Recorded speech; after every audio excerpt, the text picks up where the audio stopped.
ബൊമ്മക്കുലു വയ്ക്കൽ നിറമുള്ള നവരാത്രി കാഴ്ചയാണ്. ബൊമ്മക്കുലു പൂജയിലൂടെ വിദ്യാവിജയവും ഐശ്വര്യവും ഉണ്ടാകും എന്നാണ് വിശ്വാസം. നവരാത്രി ആഘോഷങ്ങളുടെ ഭാഗമായി അഗ്രഹാരങ്ങളിൽ ബൊമ്മക്കുലു പൂജകൾ ആരംഭിച്ചു. നന്ദിനി നന്ദിതമേദിനി വിശ്വവിനോദിനി നന്ദനുദേ ഗിരിവരവിന്ധ്യശിരോദിനി വാസിനി വിഷ്ണുവിലാസിനി ജിഷ്ണുനുദേ. നവരാത്രിയായാൽ അഗ്രഹാരങ്ങളിൽ തട്ടുകളായി ദേവീദേവന്മാരുടെ ബൊമ്മകൾ നിരത്തി കൊലു ഒരുക്കും. ലളിത സുഭഗമായ ഈരടികൾ പാടുന്നതോടെ നവരാത്രി പൂജയ്ക്ക് തുടക്കം. പിന്നെ അങ്ങോട്ട് ഭക്തിയുടെയും സമർപ്പണത്തിന്റെയും 9 ദിനരാത്രങ്ങൾ, സംഗീതവും നൃത്തവും നിറയുന്ന സന്ധ്യകൾ. തമിഴ് ബ്രാഹ്മണരുടെ നവരാത്രി ആചാരങ്ങളുടെ ഭാഗമാണ് ബൊമ്മക്കുലു വയ്ക്കൽ. ബൊമ്മ എന്നാൽ പാവയെന്നും കൊലു എന്നാൽ പടികൾ എന്നുമാണ് അർത്ഥം.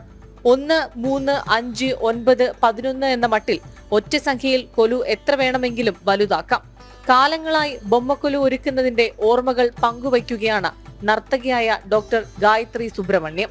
സ്റ്റോറി ബേസിൽ ചെയ്യുന്ന എന്താണെന്ന് വെച്ചാൽ നമ്മുടെ കുട്ടികൾക്ക്, നമ്മുടെ നെക്സ്റ്റ് ജനറേഷന് നമ്മൾ എന്താണ്, നമ്മുടെ കൾച്ചർ എന്താണ്, പുരാണം എന്താണ്, വേദങ്ങളിൽ എന്ത് പറഞ്ഞിരിക്കുന്നു, ഇതിനെ അടിസ്ഥാനപ്പെടുത്തിയാണ് നമ്മൾ ഓരോ തട്ടിലും ബൊമ്മകൾ അടുക്കുന്ന. ഇപ്പോൾ ശ്രീകൃഷ്ണ ലീലാ തരംഗം, അങ്ങനെ ശ്രീരാമചരിതം, ഇങ്ങനെയൊക്കെ പറഞ്ഞിട്ട് ഓരോ തട്ടിലും ഓരോ ബൊമ്മകളും നമ്മൾ സ്റ്റോറി ആയിട്ട് അടുക്കും. അപ്പം നമുക്ക് വിഷ്വൽ ചെയ്ത് കാണിച്ചു കൊടുത്ത് നമ്മൾ കുട്ടികൾക്ക് പറഞ്ഞു കൊടുക്കുന്നെങ്കിൽ ഒരിക്കലും അത് മറക്കില്ല. നമ്മൾ എത്ര രാമായണം പറഞ്ഞു കൊടുത്താലും, എത്ര ഭാഗവതം പറഞ്ഞു കൊടുത്താലും കുട്ടികൾ ഒരു ലെവൽ കഴിയുമ്പോൾ അവർക്ക് ഓർമ്മ നിൽക്കണമെന്നില്ല, മറന്നു പോകും. ചില കഥാപാത്രങ്ങളെ ഓർത്ത് വയ്ക്കണമെന്നില്ല. പക്ഷെ അതേ സമയത്ത് നമ്മൾ വിഷ്വലൈസ് ചെയ്ത് കാണിച്ചു കൊടുത്ത് പറഞ്ഞു കൊടുക്കുന്നത് അവർക്ക് എന്നും മെമ്മറിയിൽ നിൽക്കും. ദുർഗാദേവി മഹിഷാസുരനെ വധിക്കാനായി സൂചിമുനയിൽ കാലുവെച്ച് തപസ്സനുഷ്ഠിക്കുകയും വിജയദശമി നാളിൽ യുദ്ധം ചെയ്ത് വിജയം വരിക്കുകയും ചെയ്തതിന്റെ ആഘോഷമാണ് ദേവീദേവന്മാരുടെ പ്രതിമകൾ തട്ടുകളിലായി വെച്ച് പൂജിക്കുന്ന ബൊമ്മക്കൊലു. ദേവിയുടെ വിജയം സ്ത്രീകളുടെ വിജയമായി കാണുന്നു.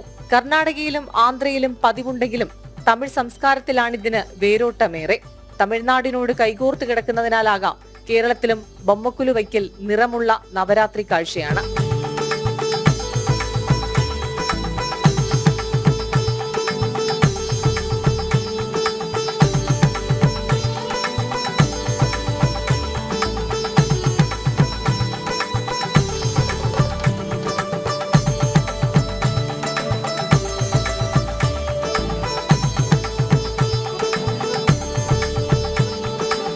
ജീവിതത്തിന്റെ പൂർണ്ണതയുടെ രൂപമാണ് ബൊമ്മക്കൊലുവിലെ മരപ്പാച്ചി ദമ്പതികൾ.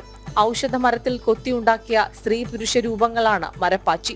ശിവനും പാർവതീ ദേവിയും എന്നതാണ് സങ്കല്പം.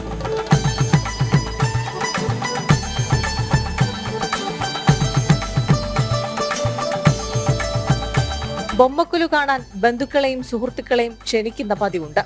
തട്ടത്തിൽ വെറ്റില, പാക്ക്, മഞ്ഞൾ, പഴം, പൂവ്, തേങ്ങ, നിവേദ്യം എന്നിവ വെച്ച് സ്ത്രീകൾക്കും പെൺകുട്ടികൾക്കും സമ്മാനിക്കും. നിവേദ്യത്തിന് പ്രത്യേകതയും ഏറെയുണ്ട്. കടല, പയർ എന്നിവ വേവിച്ച് ഉപ്പോ മധുരമോ ചേർത്ത് തയ്യാറാക്കുന്ന വിഭവമായ ചുണ്ടലാണ് പ്രധാനം. ശക്തി സ്വരൂപിണിയായ ദുർഗാദേവിയുടെ ആരാധനയ്ക്കൊപ്പം കാർഷിക സംസ്കാരവും കരകൗശല പാരമ്പര്യവും കൂടി പ്രതിഫലിക്കുന്നതാണ് ബൊമ്മക്കൊലു. രശ്മി കാർത്തിക, ജനം, തിരുവനന്തപുരം.